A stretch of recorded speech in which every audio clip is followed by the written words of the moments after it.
Bismillah. Assalamualaikum warahmatullahi wabarakatuh.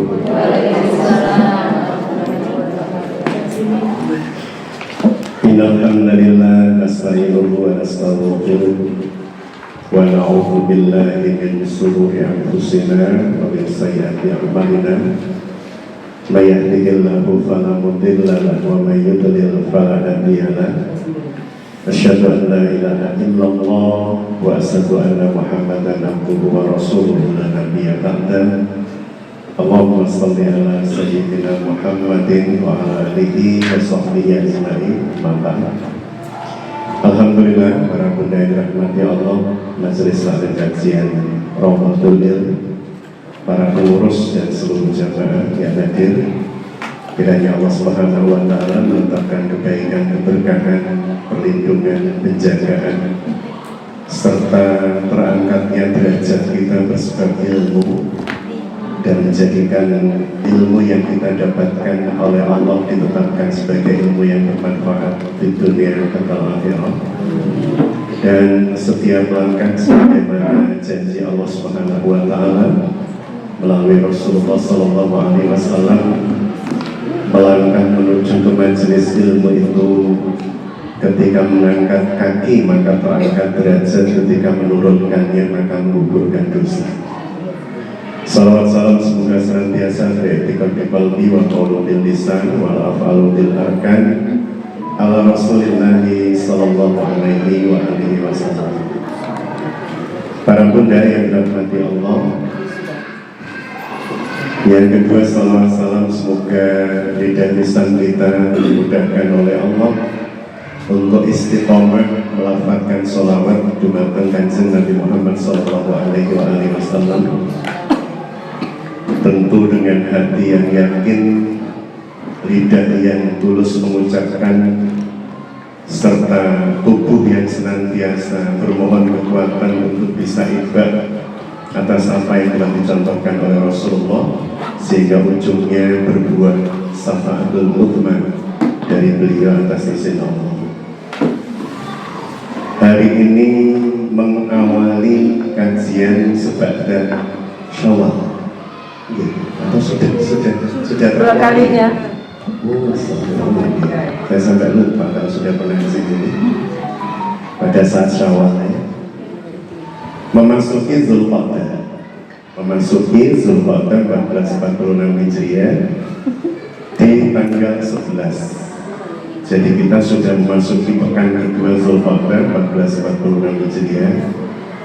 Sebagai catatan para bunda yang dirahmati Allah, Zulqa'dah itu satu bulan mulia. Mulia bersebab Allah yang menamakan dia bulan mulia.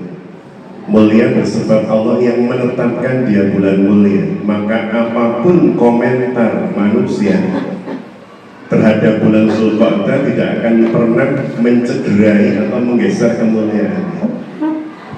Seperti apapun anggapan manusia tentang Zulqa'dah, maka dia tidak bisa menggeser kemuliaan bulan ini. Di surah At-Taubah, surah At-Taubah itu surah ke-10, di ayat 36, bahkan Allah Subhanahu wa Ta'ala ketika menjelaskan tentang ikhda asara syahran, 12 bulan yang Allah tetapkan dalam proses penciptaan, itu ada arba'atun ashurul hurum, disebutkan oleh Allah dalam ayat tersebut ashurul hurum. Ashur itu jamak dari sahrun, bulan-bulan. Hurum itu adalah kemuliaan. Artinya ada 4 bulan yang Allah tetapkan kemuliaannya. Kata Rasulullah yang mutawaliyat itu berurutan, dari mulai Zulqa'dah, Zulhijjah dan Muharram. Sedangkan yang terpisah adalah Rajab. Rasul menyebut Rajabullah, berkaitan dengan kabilatullah. Jadi 4 bulan yang Allah telah menstempel ini bulan mulia. Maka kalau Allah sudah menyebutnya sebagai bulan mulia, manusia berjumlah berapapun, setinggi apapun status sosial mereka, maka tidak pernah bisa menggeser kemuliaan dari 4 bulan tersebut, karena Allah sudah mengatakan ini bulan mulia. Sehingga kalau ada pemahaman bahwa Zulqa'dah yang kemudian disebut Selo bersebab posisinya ing sela-selane Idul Fitri lan Idul Adha. Bulan kok terjepit di antara dua hari raya. Jangan-jangan kalau menikahkan anak nanti kecepit rezekinya. Jangan-jangan kalau pas pindah rumah jadi rumah yang kecepit posisinya, berkahnya dan seterusnya. Maka ini wajib untuk kita tolak, wajib untuk tidak percaya bersebab Allah telah menyampaikan bulan ini bulan mulia dan tidak ada yang bisa menggantikan ketetapan Allah. Lalu yang punya bulan itu Allah, yang punya matahari juga Allah, yang menetapkan waktu Allah, bahkan yang kelak menghilangkan dimensi waktu dan ruang juga Allah. Maka tidak bisa mendapat siapapun menjadikan bulan ini bergeser kemuliaan. Ini yang pertama. Dan yang kedua, Zulqa'dah itu bulan haji. Jadi keistimewaannya jadi double. Yang pertama bersebab dia adalah satu di antara Ashurul Hurum, 4 bulan yang dimuliakan. Yang kedua di Al-Baqarah 197 Allah menyebutkan Al-Hajju Ashurul Ma'lumat. Haji itu ada di bulan-bulan yang dimaklumkan dari mulai Syawal, Zulqa'dah dan Zulhijjah. Oh, berarti Zulqa'dah itu bulan yang luar biasa karena bukan hanya dia bulan mulia tapi juga bulan di mana ibadah haji sudah mulai bisa dilakukan dari Syawal. Makanya kalau panjenengan di bulan Syawal melaksanakan atau mengawali ibadah haji, utamanya yang tamattu mayoritas jamaah haji Indonesia menikah tamattu. Haji menikah kan ada 3 model. Ada tamattu, terus apa? Haji abidin atas biaya dinas, bukan ya. Yang kedua haji qiran ya. Yang ketiga haji ifrad. Kalau haji ifrad haji sendiri, haji yang menghaji sendiri, dia menghaji, bukan haji sendiri orangnya, bukan. Jadi tidak diniatkan dengan ibadah lain, haji saja, tidak ada umrohnya. Tapi kalau kemudian haji qiran itu umroh dan haji jadi satu, dijadikan satu. Tapi kalau haji tamattu seperti jamaah Indonesia, haji tamattu itu haji seneng-seneng, haji yang umroh dulu, sebab itu kemudian nunggu pelaksanaan haji dari mulai tanggal 8 ketika sebagian jamaah melaksanakan tarwiyah, yakni menginap di Mina, mabit di Mina, dan sebab itu kemudian bergerak ke Arafah pasca sholat subuh di tanggal 9. Tapi tidak banyak yang melakukan ini jamaah Indonesia bersebab saking banyaknya. Maka jamaah Indonesia yang melaksanakan tarwiyah biasanya di luar tanggungan pemerintah, di luar tanggungan Kementerian Agama. Bayar lagi untuk kendaraannya, urunan tanda tangan gitu kan, dan seterusnya. Tapi indah, nikmat, karena tarbiyah itu sunnahnya Rasul. Rasulullah dulu ketika haji tarbiyah dulu, tapi tidak wajib, sehingga meninggalkan tidak masalah. Jamaah Indonesia itu langsung ke Arafah di tanggal 8 malam, sebagian 8 sore, sebagian subuh di tanggal 9 dan seterusnya. Karena memang puncak haji itu ada di tanggal 9. Al-Hajjul Arafah, kata Rasulullah, haji di Arafah. Sehingga apapun boleh dibatalkan manakala keadaan darurat dan seterusnya, bahkan tidak darurat pun kadang dibatalkan. Makanya ada yang menyebutkan haji itu cuma 1 hari bisa. Kenapa? Karena yang lain dibatalkan, dia bayar orang untuk menggantikan dia. Saya pernah bersama dengan jamaah dari Malaysia dan beberapa daerah di Indonesia dalam sebuah hotel. Kita ngobrol tentang banyak hal dan kita dengarkan informasi dari teman-teman mutawif. Ada jamaah dari Indonesia yang ketika jumroh di Jamarat nggak mau ke sana. Ketika kemudian mabit di Musdalifah nggak mau ke sana. Maunya cuman di Arafah saja. Pengennya ongkang-ongkang kaki nyaman di hotel. Maka dia bayar orang untuk mengganti dirinya, sah-sah hajinya. Tapi apakah diterima oleh Allah? Itu yang jadi catatan saya. Tapi nggak asik Ustaz, nggak Kenapa, Bu? tahu, nggak asik situasi waktu Oke. Haji itu kan justru nikmatnya itu ketika kita berada di tanah Musdalifah, berdesak-desakan untuk member tikar, ya. bermalam di sana. Tapi sekarang udah nggak ada, Bu. Iya.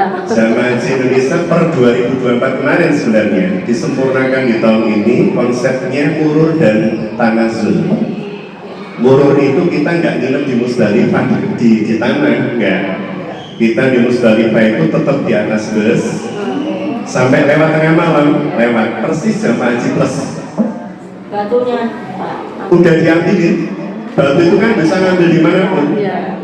Kita di Mekah boleh ngambil batu, afdalnya itu di Musdalifah. Tapi kita boleh ngambil di manapun. Dan pemerintah Saudi itu kan udah, jadi kalau kita kemarin umroh di bulan Rajab terakhir, Syawal tanggal 29 April. Jenengan kalau lihat nggak usah itulah. Jenengan umroh di bulan-bulan sebelumnya. Saya terakhir kesana kan Rajab kemarin sebelum Ramadan. Itu pada saat kita berada di Mina kemudian menuju Musdalifah itu kan batu sudah disiapkan mungkin bertonton gitu kan, disebar di Arafah, disebar.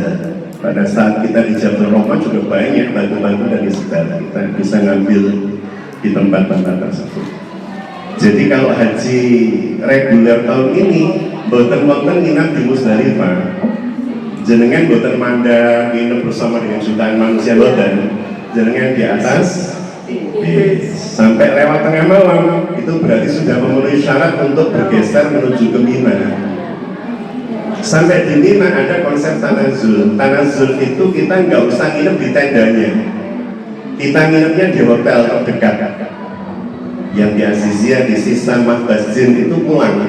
Jadi mereka datang saat maghrib, selepas tengah malam pulang lagi ke hotel. Besok juga begitu, selama 3 hari 10, 11, 12. Kecuali yang mengambil nafasani sampai 13. Jadi konsepnya memang dalam rangka untuk keselamatan nih, karena mayoritas jamaah lansia. Tapi apakah ada jamaah Indonesia tahun ini yang menginap di Mina? Ada, tetap ada. Jaraknya itu pun kalau di Mina ya tenda 67 bagi yang pernah reguler, itu kan jalannya jauh. Iya. Jauh, bisa 5 kilo, 6 kilo, bolak-balik bisa 12 kilo, itu belum nyasarnya. Belum kalau kita, karena semua tenda sama, jadi tidak mudah dan tidak gampang. Jadi Masya Allah, nikmatnya ibadah haji justru di situ. Iya. Ketika bergabung dengan jutaan manusia, kadang tidur di selokan-selokan rumput gitu ya. Baik, dan semoga panjenengan pulau sami beserta durian kita, keluarga kita dimudahkan Allah untuk bisa melaksanakan ibadah haji dan minimal umroh. Ya mungkin ibu-ibu ini sekedar info ya. Ustadz bisa mendampingi nanti pada bulan Juli ya Ustadz ya. Bulan Juli. Ustadz Hatta sama Ustadz Nawawi. Berapa hari Ustadz?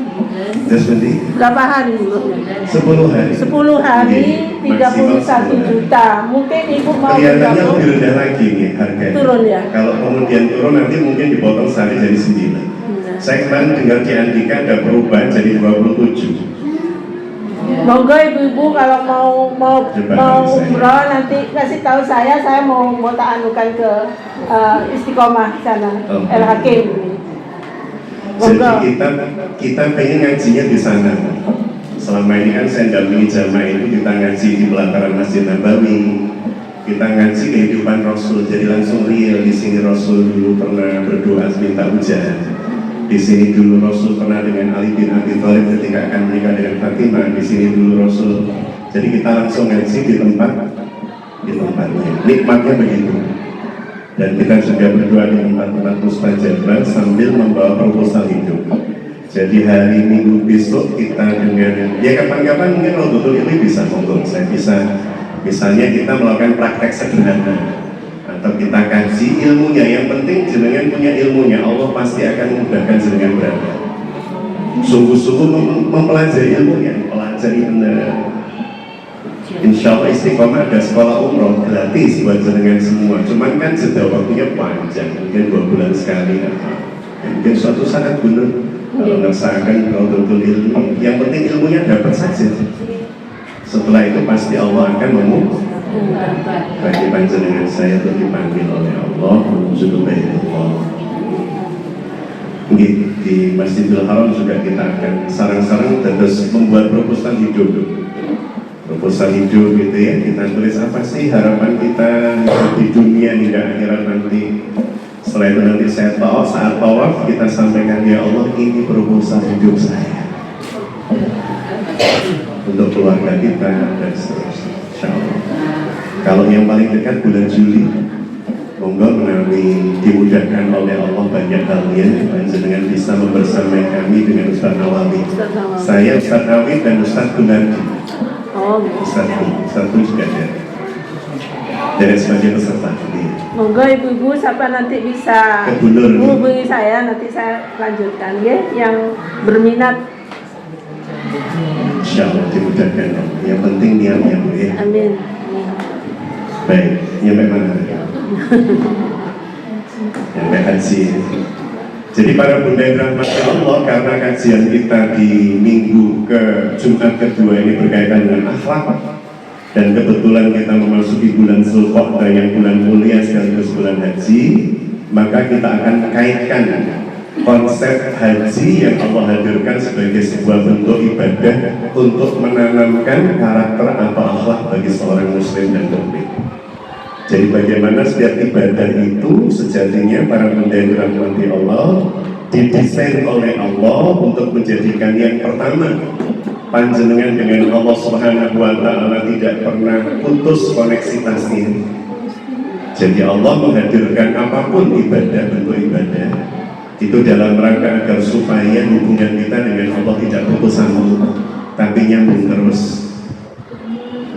Panjenengan pernah kamu buatan jengkel karena sambungan internetnya tiba-tiba putus? Pernah? Kalau zaman dulu itu sampai nyari-nyari, handphonenya diangkat-angkat gitu kan, dan seterusnya.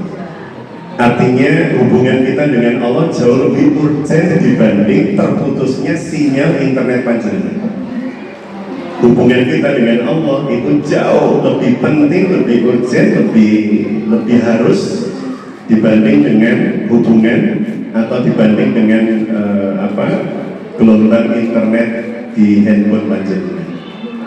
Maka Allah Subhanahu wa Ta'ala menetapkan ibadah-ibadah. Yang pertama ini, yang kedua, setiap ibadah yang dihadirkan di dalam kehidupan panjenengan dan saya itu ujung-ujungnya pasti pada tampilan akhlak. Pada tampilan akhlak, pada terbentuknya kepribadian. Makanya kenapa Rasulullah SAW di dalam sebuah hadis riwayat Imam Ahmad itu mengatakan kepada panjenengan saya dan seluruh kaum muslimin, innama bu'itsu liutamimma makarimal akhlaq. Sesungguhnya tidaklah aku ini diutus, kata Rasulullah, aku ini dihadirkan oleh Allah tentu dengan Al-Quran sebagai paket dalam rangka menuntun manusia. Al-Quran itu kurikulumnya, Rasulullah itu contoh realnya. Jadi Allah sudah memberikan panjenengan itu perangkat yang sangat lengkap. Teorinya ada dalam Quran, prakteknya dalam kehidupan Rasul. Nah, kita tinggal menduplikasi. Jenengan kalau sedang jahit, kok ada malnya, pirsa mal. Mal atau mal yang jenengan pirsa? Jadi, karena beda loh antara zakat mal dengan zakat mal. Jadi ketika panjenengan dan saya mau menjahit, kok kemudian ada malnya, itu memudahkan kita, ya kan?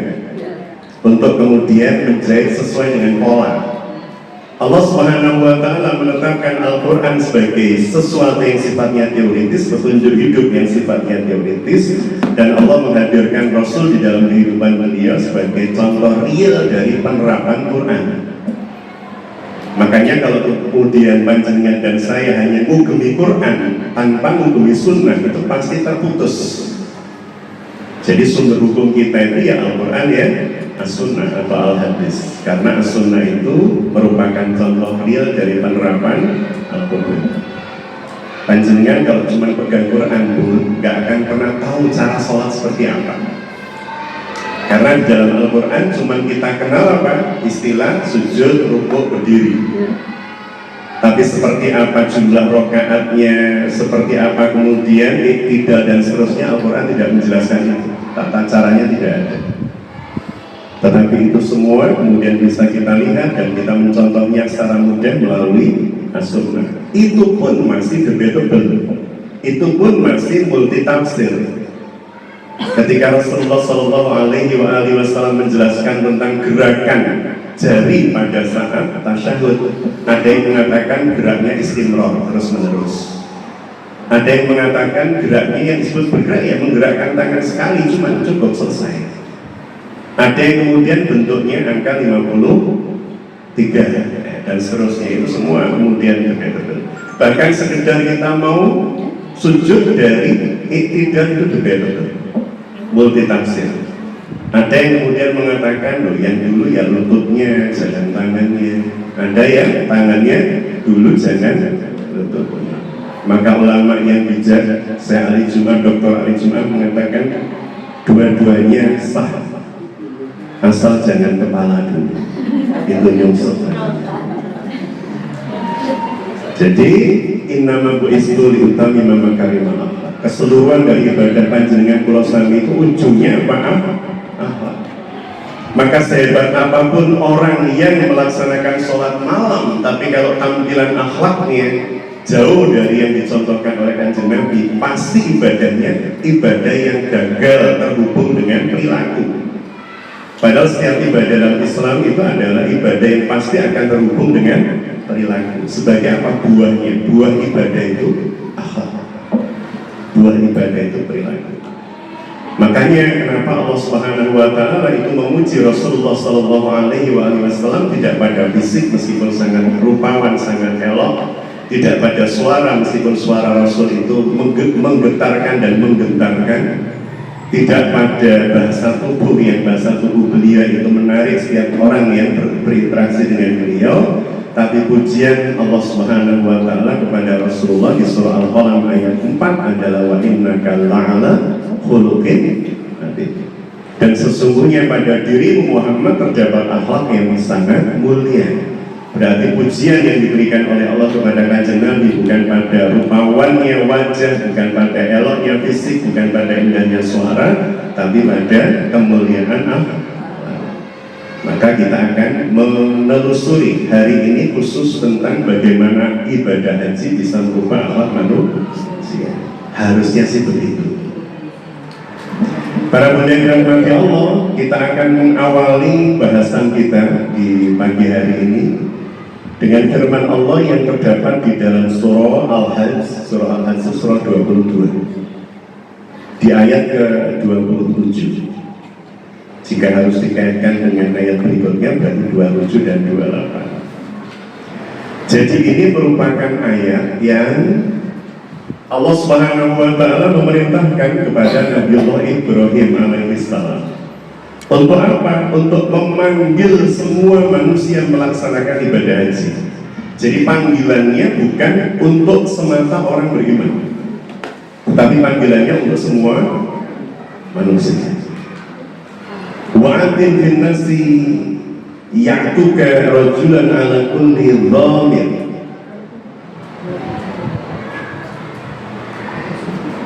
Oh ini keliru itu. Harusnya wa'atin fin nasi bil hajj. Mohon maaf. Ini copy paste-nya yang keliru ya, di PPT saya. Dan kumandangkanlah ibadah haji.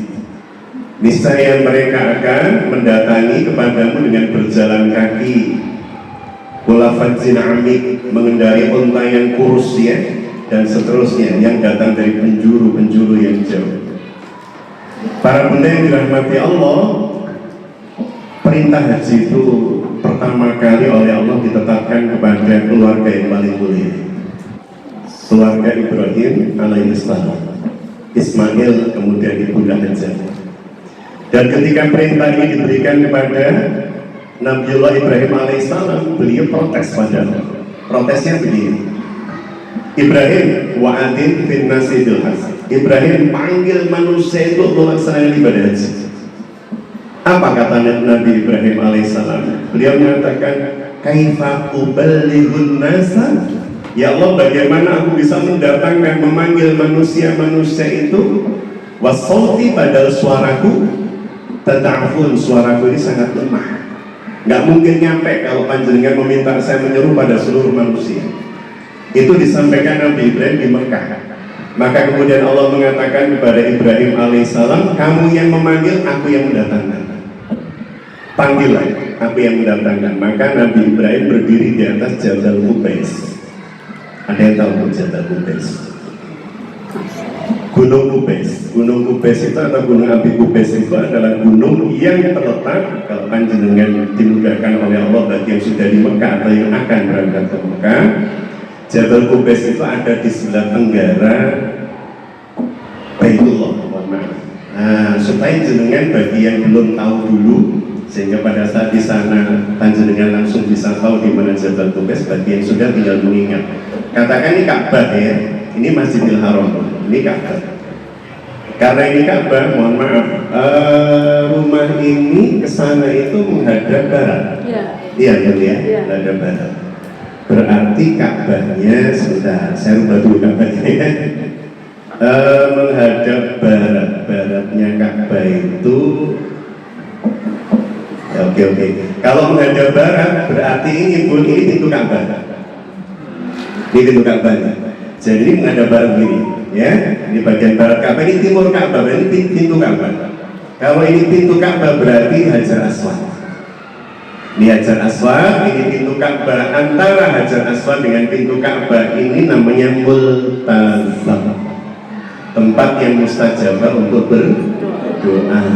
Ya, kalau ini bagian timur, ini barat, maka di sini ada Hijr Ismail, bagian bangunan Ka'bah setengah tinggalan. Jadi di sini pintu Ka'bah, di sini pojoknya Hajar Aswad, kemudian di sini multazam, kemudian di sini Hijr Ismail. Maka kalau ini bagian barat Ka'bah, ini bagian selatan, benar nggih? Kalau ini selatan, maka ini adalah Rukun Yaman, pojok sini. Nah ini. Jadi kalau Ka'bahnya besar ya di sini. Nah ini Rukun Yaman. Rukun Yaman itu bagian yang kita disunahkan mengusapnya, sebagaimana kita disunahkan mencium hajar. Cuma ini mengusap. Kalau ini mencium. Kalau tidak bisa mengusap. Kalau tidak bisa mengusap, cukup istilah. Pakai tanda tangan kita. Sambil mengucapkan ketika di sini Bismillahirrahmanirrahim untuk mengawali Bismillahirrahmanirrahim. Karena sunahnya dicium, maka sebagian ulama mengatakan maka ciumlah tangan istilah kita. Bismillahirrahmanirrahim. Tapi kadang sama Indonesia atau Edel. Hajar Aswad tempat cerita dulu sama ini sombong. Pasti bukan istiqomah. Begitu tahu konstruksinya ya. Jadi ini selatan, ini utara, ini timur, ini barat. Panjenengan dan saya sholatnya menghadap mana? Sholat kita menghadap barat. Ka'bahnya kan di barat, kiblat nih, barat. Berarti posisi panjenengan di mana? Ini Ka'bah nih, posisi jenengan di mana? Di situ berarti kan? Kalau jenengan di situ berarti jenengan orang di Indonesia itu sedang menghadap bagian Ka'bah yang apa nanti? Kita sholat itu menghadap pintu Ka'bah, Allahu Akbar. Yang di sini multazam, tempat mustajabah untuk bagi saya yang istimewa. Kita maknai keistimewaan yang Allah tetapkan. Jadi kita tiap hari sholat menghadap bagian sininya Ka'bah. Jadi kalau jenengan berada di dalam Masjidil Haram, kalau ini pintu Ka'bah Indonesia di sana. Kediri berada di sini. Clear ya? Di sini Rukun Yaman, ini berarti selatan. Yaman di sana, makanya disebut Rukun Yamani, sudut yang menghadap Yaman. Ini bagian setengah lingkaran. Apa tadi namanya Hijr? Bagian apa ini? Utara, selatan, timur atau barat? utara. Disebut di sini rukun Syami. Rukun itu sudut, Syam itu menghadap Syam. Syam itu Yordan, Palestina, Lebanon, Suriah. Jadi kalau panjenengan sedang tahu di sudut di sana dulu Baitul Maqdis, Al-Aqsa, di sana Yaman, di sana Syam, Palestina dan seterusnya. Sana Indonesia. Jadi kita tahu tempatnya.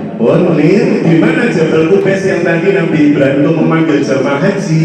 Jabal Qubais sekarang posisinya. Jadi kalau ini tadi timur pun, di sini ada Safa dan Marwah. Di Safa Marwah. Safa Marwah itu bagian timur kan? Di sini sebelah sini. Nah, Safa Marwah. Di sini Safa Marwah. Kalau timur bukan Syam Indonesia lagi. Kalau Syam di sini lagi. Nah, Safa ini Marwah. Ketika kemudian panjenengan Safa Marwah, kemudian lewat pintu ini, ada namanya pintu Safa, ada namanya pintu Nabi, gate Nabi, gate itu ya, pintu Nabi atau babun Nabi.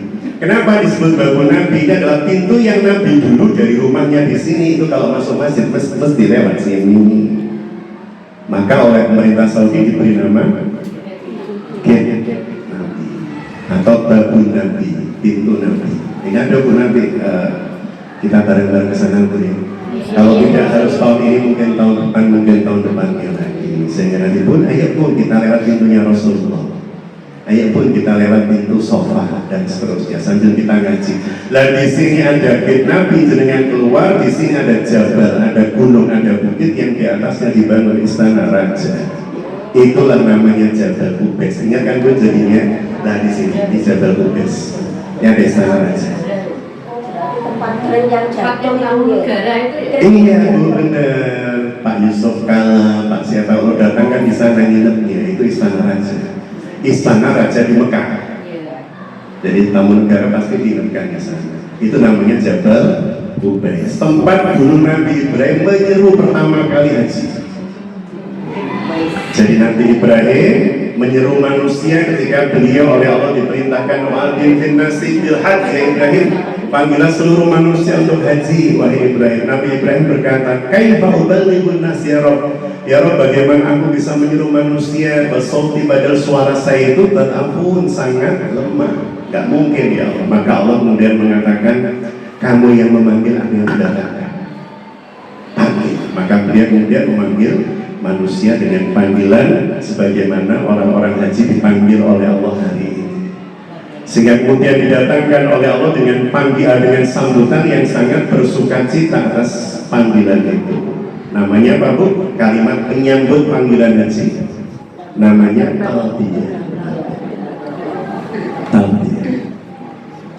Jadi para bunda yang dirahmati Allah, kita sambut dengan penuh sukacita. Labbaik, labbaik, labbaik itu. Jadi kalau misalnya saya dipanggil ayah saya ya, Le atau H, ketika dipanggil ayah saya kemudian saya bilang J, itu belum labbaik. Apalagi Nun, nggak ngerti misalnya Nun. Nun itu orang Mojokerto atau Surabaya, kalau dipanggil orang yang lebih tua. Nun. Kenapa kok nggak ya atau ba atau tak? Ya nggak tahu pilihannya kok Nun gitu. Le, Nun.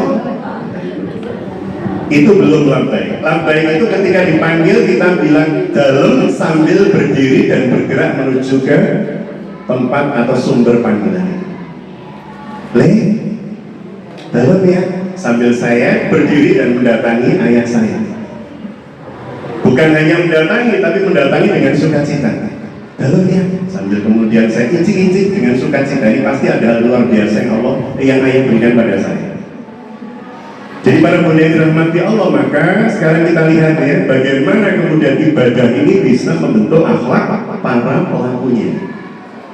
Jamaah Indonesia yang berangkat tahun ini sekitar 213.000 jamaah, dari mulai reguler sampai jamaah haji khusus, baik jamaah haji plus maupun furoda, kurang lebih 213.000 yang resmi. Yang tidak resmi memungkinkan ada, tetapi saya sarankan jangan sekali-kali deh. Terus dalam kagungan pengalaman begini, berangkat haji plus Bukan saya berangkat, diberangkatkan oleh Allah melalui seseorang yang ahlinya. Saya diberangkatkan haji plus. Oh seperti ini ya, haji plus itu rasanya kok kurang mantap saya. Ya Allah, melihat jamaah yang ada di Musdalifah itu semuanya berada di tanah, tiduran, menatap langit. Kok saya di dalam bis kok gak enak. Kok cuman kemudian saya turun sebentar, nginjakkan kaki, ngambil 1, 2 buah, 3 kerikil, setelah itu disuruh masuk lagi. Rasanya kok kayak gak haji teman. Ya Allah, beri kesempatan saya ya Allah untuk sama dengan jamaah itu ya Allah, bercapek-capek dia, berlelah-lelah dia ya. Maka diijabah kemudian oleh Allah, dihajikan tetapi dengan cara yang dramatis, sangat dramatis. Mungkin di sini ada jamaah yang itu mendarat bersama dengan Bu Emir dari Banyuwangi, istri dari Kepala Kantor Transmigrasi, dan kami tidak nyangka kalau sedramatis itu. Karena undangan pertama itu mendampingi jamaah untuk eksplorasi ke Kalimantan Usmani di Turki. Jadi niatnya memang berangkat di Turki. Sampai kemudian sebagai itu ditawari langsung berangkat haji. Maka kemudian kami berangkat haji dan tidak tahu kalau visanya itu bukan visa haji, visa ziarah, turisme. Dan 3 tahun yang lalu visa turisme itu masih bisa haji, meskipun dengan dramatis. Maksudnya dramatis itu kita nggak bisa langsung masuk Mekah, harus lewat Riyadh dulu. Jadi kita kaget nih, jadinya jamaah haji harus seperti ini. Ternyata sampai di Makkah ketika dibagikan visa itu saya baru ya Allah, ziarah, bisa ziarah. Sehingga kita nggak punya tenda di Arafah, kita nggak punya tenda di Mina, nginap di parit-parit itu. Kita tidur di parit itu. Saya begini, ya Allah, dengan jawab ya Allah, permintaan saya dulu, tapi kok sedramatis ini ya Allah. Saya nggak pengen enak, saya pengen merasakan benar ya Allah, orang itu sampai tidur di ijabah Allah. Tapi dramatisnya sampai seperti itu. Baik, tapi kita nggak bahas. Para bunda yang dirahmati Allah, kalau sekarang jangan boleh ya, saya sarankan kalau ada yang menawari panjenengan ini. Sejak tahun kemarin saya sudah wanti-wanti di sana, haji tanpa masa tunggu. Meskipun biayanya dibilang sangat murah, cuma 150, 160 atau 250. Jangan. Yang pertama itu tidak formal, tidak resmi. Yang kedua secara syar'i itu debatable, mayoritas ulama mengatakan haram karena menggunakan hak yang bukan haknya. Maksudnya menggunakan hak yang bukan haknya itu ketika kita di Arafah, kadang itu pakai teras tendanya orang lain. Meskipun kalau haji kan kita pakai teras begitu, justru orang-orang Eropa itu seneng tuh, orang-orang Irak itu melihat kita di teras tenda mereka, kasih makanan, kasih apa. Tapi kan bisa jadi membuat tidak nyaman jamaah yang lain dan seterusnya. Jadi saya sarankan haji yang normal-normal saja, yang resmi-resmi saja, yang bisanya bisa haji. Kalau belum bisa dan masa tunggunya 34 tahun, ya umroh rumi. Paling tidak kita sudah berada di Baitullah, bukan hanya kita menumpahkan rindu, tapi juga kita sudah menjawab panggilan Allah dengan kalimat labbaik ya Allah, labbaik, labbaik, la syarika lak. Jadi para bunda yang dirahmati Allah, akhlak di dalam ibadah haji.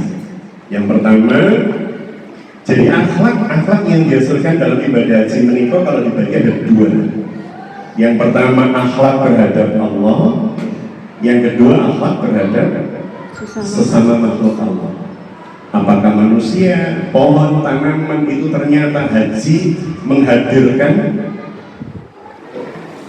akhlak yang menjadikan panjenengan dan saya bukan hanya menghormati dan menghargai sesama manusia, kalau tidak itu tanaman, binatang.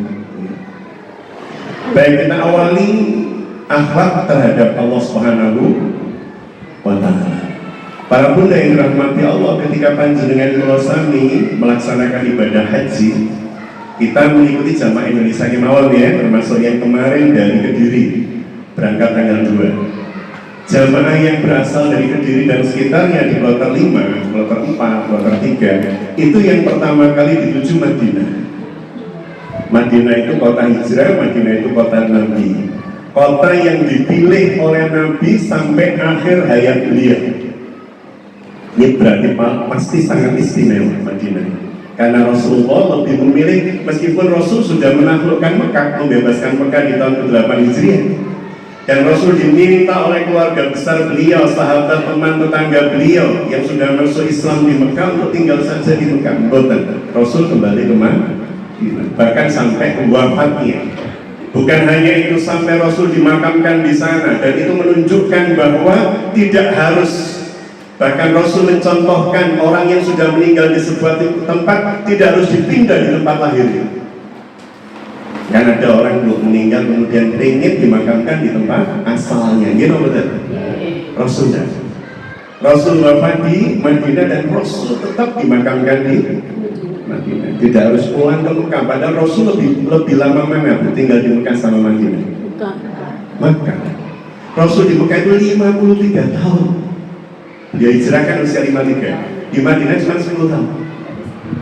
Berarti kan jauh lebih panjang di Mekah. Tapi Rasul tidak minta nanti kalau saya meninggal tolong dimakamkan di Mekah. Padahal di Mekah ada makam istri yang paling beliau cintai yang Rasul nggak bisa move on.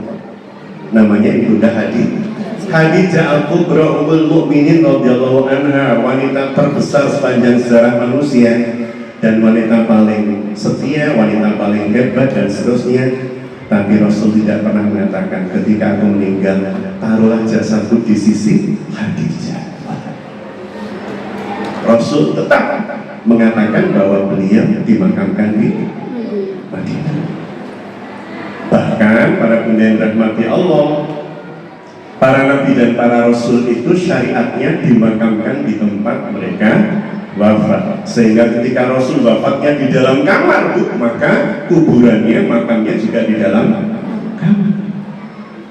Makanya kalau kita berada di Madinah, biar jenengan juga bisa membayangkan ketika panjenengan mendapat giliran para bunda, para muslimah untuk masuk ke Raudhah min riyadil jannah, kebun di antara kebun-kebun surga. Kebun surga itu pun kata Rasulullah yang ada di bumi itu posisinya bainal mimbari wa baiti, di antara mimbarku dengan rumahku. Rumah Rasulullah, kamarnya Ibunda Aisyah tempat dia meninggal itu, maka itulah Raudhah min riyadil jannah. Jadi kalau panjenengan menghadap ke sekarang menghadap kemana? Barat ya? Selatan sana berarti ini. Jadi kalau kita di Madinah pun kiblatnya ke sana. Kalau kita di Madinah kiblatnya selatan, karena posisi Mekah itu selatannya Madinah. Madinah itu utaranya Mekah. Jadi kalau kita berada di Madinah sekarang ya, maka kita menghadap ke selatan. Jenengan masuk Raudhah, ini misalnya Raudhah ya, kita masuk selatan. Maka di sini rumah Rasulullah, di sini mimbarnya. Rumah Rasul yang sekarang jadi makam beliau itu. Jadi kita berada di Raudhah. Jadi kan bayangkan saja, insya Allah nanti oleh Allah didekatkan. Jadi kita menghadap Makkah. Di sana ada mimbar Rasul itu tinggi. Dulu untuk khutbah itu tinggi gitu. Kenapa? Karena tidak ada mic. Sehingga kemudian orang yang jauh itu tidak bisa mendengar Rasul, tapi membaca dari gerak bibir Rasul. Dari jauh sambil dengar sambil melihat gerak bibir Rasulullah SAW. Lah antara mimbarnya Rasul itu yang tinggi itu, di sini ada imaman mihrab. Ini mimbar Rasul, ini mihrab tempat imam. Di sini rumah beliau, kamarnya Ibunda Aisyah. Beliau wafat di sini, maka beliau dimakamkan di sini. Maka para bunda yang dirahmati Allah, ketika kemudian panjenengan melaksanakan ibadah haji atau umroh, kok panjenengan turun di Madinah dulu, maka kita mengikuti pola hajinya Rasul atau pola umrohnya Rasulullah. Karena dulu Rasul itu umrohnya atau hajinya dari Madinah. Hebatnya haji itu pun yang pertama kita lihat ya, apa terhadap Allah tadi diawali dengan apa yang disebut dengan ihram. Apa bu? Ihram. Diawali dengan ihram. Apa nasihat, apa pesan akhlak yang kita dapat dari ihram ini? Pun tidak ada satupun ibadah yang ditetapkan oleh Allah Subhanahu wa Ta'ala yang memiliki keistimewaan sebagaimana haji dalam tanda petik. Kenapa disebut demikian? Yang pertama, haji itu penyempurna keislaman seseorang dalam arkanul Islam, rukun Islam. Rukun Islam, haji itu kan puncaknya, penyempurna. Sama dengan kalau panjenengan dahar ada 4 sehat, 5 sempurna, 6 kekenyangan. Jadi, betul-betul 6 keberkahan. Jadi ketika kemudian panjenengan melakukan, panjenengan berislam syahadat sampun, sholat di sampun, saum Ramadan di sampun, zakat di sampun, kirang setunggal ini menikah haji, maka ini jadi penyempurna. Hukumnya apa, Bu? Wajib, tetapi hanya untuk yang mampu. Hukumnya apa sekali lagi? Wajib, tapi hanya untuk yang mampu. Ada catatannya untuk yang istitoah, berkemampuan. Yang disebut mampu apa, Bu? Mampu fisiknya, mampu mampu hartanya. Mampu harta itu jangan dipikirkan berarti saya harus punya duit sekian dulu, betul. Mampu harta itu Allah yang akan memampukan panjenengan. Kadang karena kadang uang jenengan haji itu tidak ada di kantong kita atau rekening kita, tapi ada di kantong hamba yang lain. Ada nggak orang yang tiba-tiba ditelepon adiknya atau kakaknya, Mas, buat aku dikancani haji? Ada. Itu berarti uangnya tidak di kantongnya, tidak di rekeningnya, tapi Allah titipkan di kantong orang lain, saudaranya, temannya. Gini, saya baru 2 kali haji. Itu pun tidak pernah bayar sendiri, dari mulai keberangkatan sampai tasyakurannya, gitu kan? Artinya apa? Ada di kantong orang lain, di hamba-hamba yang lain. Panjenengan juga begitu. Jadi jangan kemudian panjenengan, kalau status pundi lah, orang nabung yang masih dapat. Jangan. Kalau berpikir seperti itu berarti panjenengan mengecilkan Allah. Kalau berpikir seperti itu berarti panjenengan mengkerdilkan kemahaan Allah. Mohon maaf, anak saya kami mau menikahkan anak kami. Tapi rahasia tanggalnya dan bulan. Saya udah mau mundur soalnya karena sama Madura, besan kami Madura sama-sama Pamekasannya cerita beliau. Ketika kemudian anak saya tanya, di tabungan kita berapa sih? Dok, abdimu yakin, seyakin-yakinnya kalau bicara rezeki itu tidak selalu harus di kantong abdi, di rekening abdi, tapi di berangkas alam semesta yang Allah punya. Ya, abdi gak tahu. Yang penting abdi niat mau haji, yang penting niat. Kok bantu sholat duha dulu itu saya sering, mohon maaf ya, di rumah di kamar tempat kami sholat itu sering saya tembakkan tangan sambil mengucapkan talbiyah, labbaik ya Allah, labbaik ya Allah. Saya nggak tahu jenengan panggil kapan ya Allah, tapi saya yakin jenengan. Baru 12 kali umroh dan saya nggak pernah bayar sendiri. Allah, nggak pernah bayar sendiri. 2 kali haji nggak boten bayar sendiri. Allah. Artinya itu Allah yang memberangkatkan, Allah yang memanggil, Allah yang menetapkan. Jadi jangan kerdilkan kemana. Maka para bunda yang dirahmati Allah, diawali dari ihram. Ihram itu kalau panjenengan berangkat dari Madinah, maka ibadah haji itu ibadah satu-satunya yang bukan hanya berkaitan dengan waktu, tetapi juga berkaitan dengan tempat yang khusus, waktunya khusus, tempatnya. Wah, ini pasti sangat istimewa. Bukan hanya waktunya khusus, tempatnya khusus, uniformnya juga khusus, bajunya khusus. Bahkan dari beberapa rukun haji panjenengan harus melakukannya juga di tempat-tempat yang sudah ditetapkan dan ditentukan, bahkan batas teritorialnya. Gak boleh lebih, gak boleh kurang.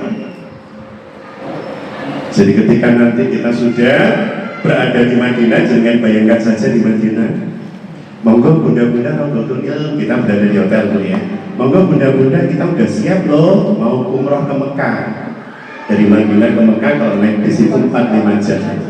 Kalau kita naik kereta, sekarang ada kereta Al-Haram itu cuma 2 jam.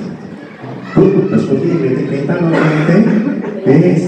Becak mau Ustaz gak ada, Bu. Ini cuma bis atau kereta.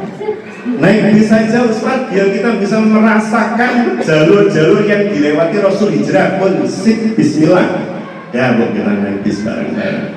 Nah, dari Madinah menuju Mekah ketika panjenengan akan melaksanakan umroh atau haji, boten saged langsung berangkat boten mawon. Kita harus berhenti di sebuah tempat khusus ngucapin niat di situ. Bayangkan. Jadi ibadah ini jadi sangat istimewa karena niat saja harus di tempat tertentu. Yang batas wilayahnya nggak boleh kurang, nggak boleh. Kalau ada orang yang mengucapkan niat umroh atau haji sebelum sampai tempat itu tidak sah. Saya dari hotel misalnya, keluar dari hotel sudah mengucapkan labbaik Allahumma hajj atau nawaitul hajj wa ahramtu biha wa ahramtu bihi lillahi ta'ala. Kalau umroh wa ahramtu biha lillahi ta'ala karena ada tak marbuto. Jadi ketika kemudian saya mengucapkan itu keluar dari hotel menuju Mekah tidak sah. Haji saya tidak sah, umroh saya tidak sah. Tapi kalau saya mengucapkannya, jadi ada tempat namanya mikot. Mikot itu tempat panjenengan melafalkan niat. Kalau kita dari Madinah, nama mikotnya Bir Ali. Cuman kita sulit untuk menyebut Bir Ali. Bir Ali. Tentu itu Bir Ali. Bir itu sumur. Bir Ali. Dulu Rasul nyebutnya Dzulhulaifah. Nah kita berhenti dulu di tempat itu, jaraknya sekitar 8-9 kilo dari Masjid Nabawi. Kita menuju tempat itu. Ya Bu, monggo sarang-sarang menuju Bir Ali. Ibu-ibu sudah mandi besar sunnah ya. Mandi besar sampun Ustaz. Ibu-ibu sudah menutup aurat seluruhnya sampun Ustaz. Monggo kita berangkat. Bu naik bis dengan duduk seperti itu. Dan naik bis nyampe di Bir Ali.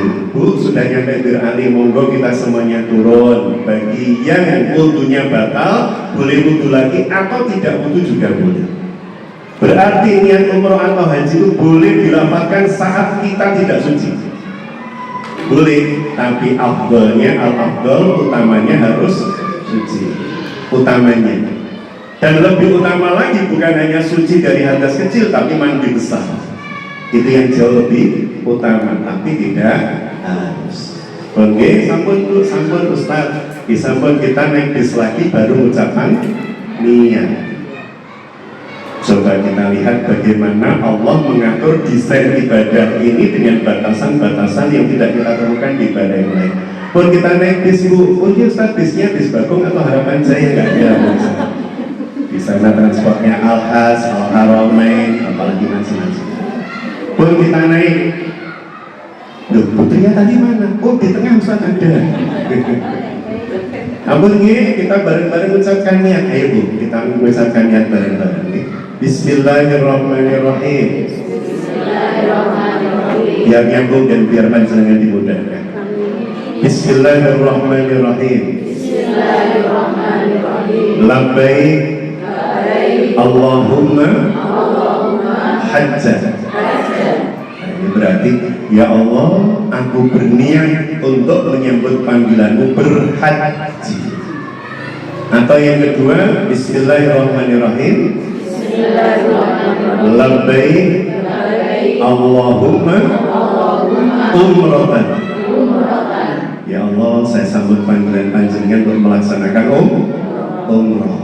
Sampun ibu-ibu sudah duduk rapi semuanya, bapak-bapak sampun ini bapak ini sampun ini, mohon maaf bapak-bapak, mohon maaf Bu ya, saya biasa mengingatkan ini, mohon maaf bapak-bapak, sebelum mengucapkannya bapak-bapak kan sudah sekolah bayi toh, mohon maaf ya, nggak boleh pakai apapun ya Bu, kecuali 2 kain sampun Ustaz, ya sampun ucapkan niat. Karena kalau ucapin niat dulu dan kemudian ketahuan ada yang pakai mohon maaf baju dalam, maka tidak sah dan beliau harus bayar dam. Bayar dam itu berarti apa? Membayar senilai 1 ekor domba yang akan disembelih di sana. Ya kalau sekarang mungkin sekitar 300-an real atau 400. Jadi hati-hati sekali. Dan setelah itu Bu, bapak-bapak sudah pakai kain apa tadi? Ihram. Kita belajar tentang akhlak mulai dari sini. Memakai kain ihram. Orang yang memakai kain ihram baik bapak maupun ibu disebut muhrim. Apa Bu? Muhrim. Kalau saudara senasab yang tidak boleh dinikahi, mahram. Kalau orang pakai kain ihram namanya muhrim. Jadi kadang salah sebut, kamu bukan muhrim saya, kamu bukan mahram saya. Muhrim itu pakai kain. Nah, kita udah pakai kain ihram, sudah muhrim. Dari akar kata apa? Haram. Berarti sejak panjenengan dan saya pakai kain ihram, maka berlaku hal-hal yang diharamkan Allah. Makanya disebut ihram, berlaku keharaman. Makanya ujung ihram nanti apa? Tahallul, dari kata halal. Apa makna tahallul? Potong rambut? Bukan. Tahallul itu kembali halal. Apa yang tadi diharam berarti sudah halal. Karena ada tahallul yang tanpa potong rambut. Nanti kalau kita haji, belajar haji. Jadi para bunda yang dirahmati Allah, sudah kita pakai kain ihram. Nah, kita udah mulai belajar akhlak yang pertama. Apa makna kain ihram bagi seorang hamba yang melaksanakan ibadah haji maupun umroh hari ini? Kloter pertama yang memasuki Mekah tahun ini adalah kloter Bangladesh dan India. Ini yang memasuki kota Mekah. Berarti boleh dong Ustaz, jamaah yang sudah di Mekah hari ini melaksanakan umroh hajinya. Ada umroh saja, umroh bukan umroh haji ya. Jadi haji itu salah satu rukunnya adalah umroh haji. Jadi kalau panjenengan sekarang nyampe di Mekah melaksanakan umroh secara umum ya boleh. Melaksanakan umrohnya haji juga boleh. Namanya haji apa kalau tamat. Haji tamat itu pasti ditunda. Namanya haji senang-senang, makanya bayar dam. Kita pasti bayar dam sama Indonesia. Jadi kita berada di sana melaksanakan umroh, pakai kain ini, berlaku hal-hal yang diharam. Apa contoh yang diharamkan bagi laki-laki? Misal gue ya, pakai topi, pakai penutup kepala, tidak harus topi. Kemudian saya punya slayer atau apa bu, imamah, kemudian saya pakai begini. Wanas gue ya. Itu seringkali terjadi pada jamaah yang mungkin tidak diberitahu ilmunya oleh mutawifnya. Jadi saya pernah sholat Jumat pada saat haji, kemudian ada jamaah yang karena kami berada di Matov, tempat kan pohon sekali pas sholat Jumat. Wanas begitu, beberapa jamaah langsung menutupkan kain ihramnya di atas. Itu sudah kena dam, harusnya bayar dam dia. Kalau tahu harusnya bayar. Kalau tidak tahu ya dosa, termasuk mutawifnya, pembimbingnya. Karena haram tidak boleh menutupkan kain di atas kepala yang nempel. Bolehnya apa? Payung. Yang nempel yang tidak boleh. Yang boleh kalau tidak. Jadi kalau kain tersebut cuma dipayungkan begini, tidak nempel kepala boleh. Tapi kan kesal. Bagaimana kalau ada topi bentuknya payung, misalkan kuatan di sana? Kalau di Arafah ada masalah. Topi bentuknya payung dipakai, telak gitu. Ketika topi bentuknya payung itu dipakai, maka bukan batal ya, tapi tidak sempurna. Dia harus bayar jam, dia kena jam. Tapi kadang orang ini wow, betul ngertos. Jadi para bunda yang rahmati Allah, yang pertama yang menjadikan kita diajari oleh Allah akhlakul karimah pada saat pakai ihram adalah seluruhnya menggunakan kain yang, mau dia presiden, mau dia raja di raja, semuanya hanya boleh pakai kain 2 lembar kain. Meskipun hari ini pun ya, hari ini semakin kesini kain yang saya pakai kalau pas ihram atau haji itu ya semakin bagus atau kualitas, semakin tebel, semakin empuk gitu kan. Kalau dulu kain itu, kalau kita melihat jamaah dari Asia Tengah ya, Bangladesh, Pakistan, kemudian India, itu kan rata-rata dengan cobi kalau pas umrah atau haji pakai kainnya itu kain, mohon maaf, kain mori itu, kain kafan gitu. Saya merasa ya Allah, luar biasa. Makanya beberapa teman tuh bilang jamaah Indonesia beda ya. Hotel jauh sih paling sedih. Kemudian kain ihram pengen yang paling baik. Sehingga semuanya terlayani dengan sangat nyaman. Kadang kemudian nikmatnya umroh atau haji yang seperti tadi saya sampaikan ini nggak dapat. Karena hotelnya kalau agak jauh protes, umroh hotelnya jauh. Makanan nggak cocok dikit dengan India, masuk makanan rasanya nggak cocok ya. Ini malaikat pasti gemes, utamanya malaikat Israel. Jadi menggunakan kain yang sama seluruhnya, meskipun tadi saya sampaikan mereknya boleh beragam, tapi tidak ada yang kemudian menggunakan baju, tidak boleh menggunakan macam-macam. Ya, satu. Yang kedua, para bunda yang dirahmati Allah, ketika panjenengan tadi sudah masuk bus, sudah mengenakan kain ihram, kalau bapak-bapak dengan dua kain tanpa jahitan, bunda-bunda baju seperti ini boleh, pokoknya menutup aurat sempurna. Pakai warna apapun boleh, asalkan tidak sangat mencolok. Ini pernah didebat sih, kalimat ini atau fatwa ini pernah didebat bersebab saudara-saudara kita dari Afrika itu kainnya selalu berwarna-warni memang. Kalau kerudungnya hijau, bajunya merah, bawahnya biru, kaos kakinya coklat. Ya mungkin jenengan kalau kok lapis ya, tapi itu budaya. Itu khas mereka yang kita nggak bisa mengatakan bahwa enggak. Ya itu khas mereka. Jadi biasa-biasa saja. Yang kedua, para pendeta rahmati Allah, ketika sudah seperti itu maka Allah daulah rofasa wala fusuq wal jidal. Kalau sudah pakai kain ihram berarti berlaku hal yang diharamkan. Memakai pewangian haram, tidak boleh.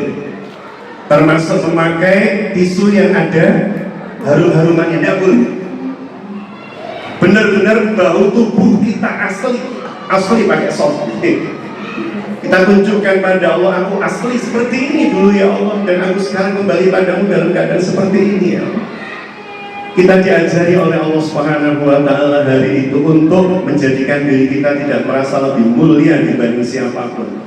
Dan setelah kita mengucapkan kalimat ihram, kalimat terbaik yang panjenengan baca bukan lagi Al-Quran, tapi orang yang sudah pakai kain ihram oleh Rasulullah SAW diperintahkan sebanyak mungkin bukan baca surah Al-Baqarah, bukan baca surah Yasin, bukan baca surah Mulk atau Waqi'ah atau Al-Kahfi, tetapi kalimat talbiyah.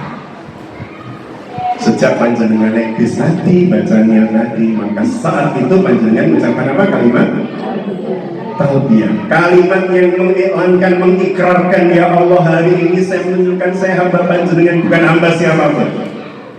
Kalau kita hamba Allah, tamunya Allah, berarti kita nurut dumateng Tuhan.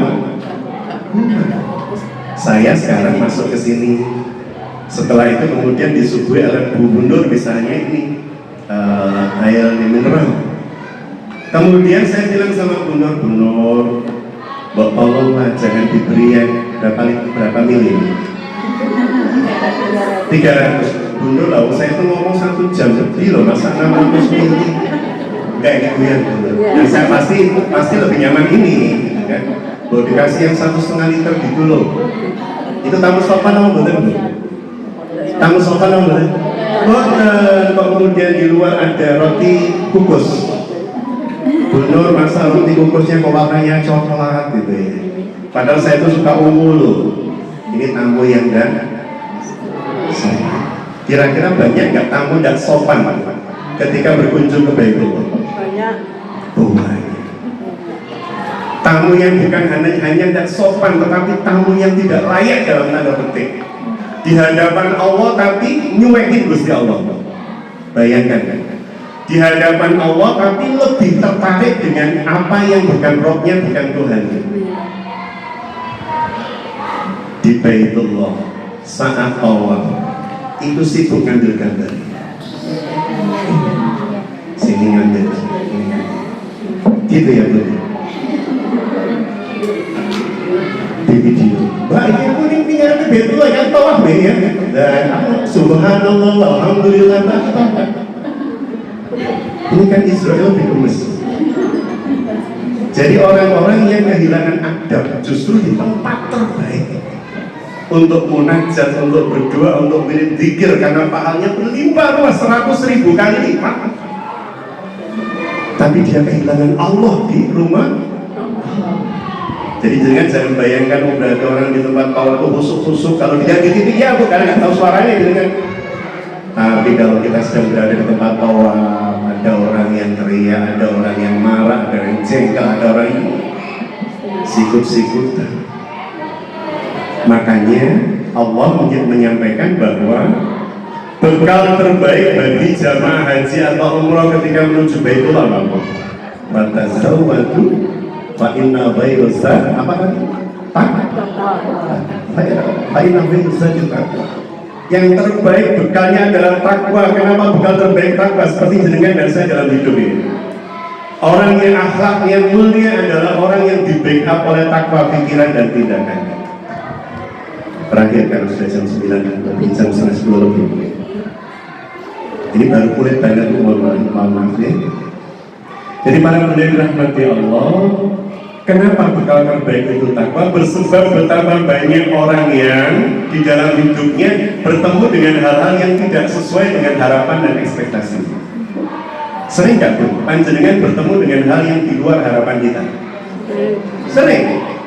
Dalam setiap hari. Karena bertemu dengan sesuatu yang di luar harapan kita, maka yang paling penting adalah apa? Cara kita menyikapinya. Ketika kita berbicara tentang cara kita menyikapi sesuatu yang di luar ekspektasi kita, harapan kita, keinginan kita, maka bekal terbaik agar supaya penyikapan kita benar adalah takwa. Sehingga tidak ada kalimat waduh, lah kok jadi kok. Ketika kemudian berangkat dari mulai panjenengan, berangkat dari rumah menuju ke, kalau kita haji reguler, ke embarkasi, ke Sukolilo. Ketika di asrama haji Sukolilo dikumpulkan kamar, kita merasa waduh sak kamar ngebongi gitu. Udah mulai. Karena bekalnya bukan bekal, pengennya semuanya serba serba nyaman, serba enak. Janjian sama istrinya, ya nanti aku pengen kalau pas kita naik bus dari asrama haji menuju ke Juanda, nanti tolong lo ya, nanti paling depan gue duduknya. Ya udah mau masuk bus yang paling depan diduduki orang. Sang istri sampai kurang cepet aja ini, gak sah dari belum berangkat sudah perang dunia. Sehingga selama perjalanan dari Sukolilo menuju ke Juanda kira-kira sampai mendandannya kelamaan. Wallahi kita mendengar yang seperti itu, hal yang bukan 1, 2, 3 kali. Saling. Apalagi kalau sudah di Masjidil Haram. Sampai mana dulu tanya aku nih kira tau ya kok pintu ini, lah pintunya podo kabeh gue kira lagi. Saya teriak. Padahal larafasa aku semua tidak boleh rofas, tidak boleh cidal berdebat, tidak boleh khusus. Tapi godaan di sana setannya berlipat-lipat lebih hebat lagi. Belum nanti ketika makan harus antri, mungkin kehabisan sendok, mungkin piringnya harus lumur atau apa. Sampai saya pernah mendampingi jamaah dari Malang itu. Awalnya sholat bagaimana mestinya, ujung-ujungnya pengen sholatnya itu bukan di Masjidil Haram tapi di luar. Kenapa? Karena mesti kalau pas pulang dari masjid menuju ke restoran kehabisan pisang. Dia cuma dapat apel sama jeruk. Dan dia nggak pengen kehabisan pisang lagi. Akhirnya sholatnya diperlambat datangnya. Biar bolehnya seperti sih. Kalau pulangnya dia pulang dulu kan, masuk restorannya dulu. Akhirnya sholat aja mikir pisang coba bayar. Wah ibu ini bener-bener. Jadi saya tanya Allah ternyata godaan itu luar biasa.